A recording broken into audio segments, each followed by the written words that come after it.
Hello guys, my name is Michal Hucko and welcome to another video of our Jupyter tutorial.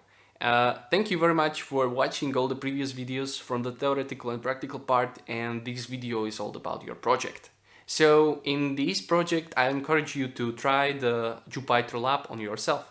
Please feel free to Google some very interesting dataset for you in the CSV format. There are dozens of datasets out there. Feel free to use some of your datasets if you have one. Just load it into your Jupyter lab. Don't forget about the virtual environment, please.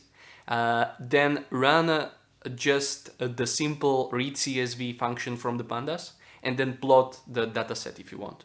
You can also head and top your dataset the same way as I did in the previous videos. Feel free to try it in the Google Colab. You can then record your project and upload it to the Skillshare, or you can also take some pictures and upload it to the Skillshare. Feel free to write me if you will have any problems.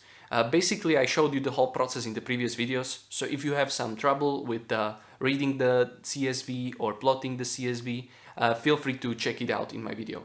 I highly encourage you to work with the virtual environment as I did in the previous videos. In the first video, I showed you guys how to easily install the virtual environment with your Python 3.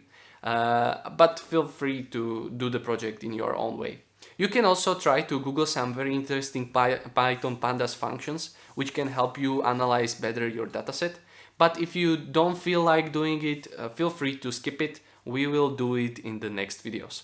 As a bonus, you can try variety of charts which are provided with the plot function in the pandas. You can find the documentation online and the pandas documentation website. You can see it there.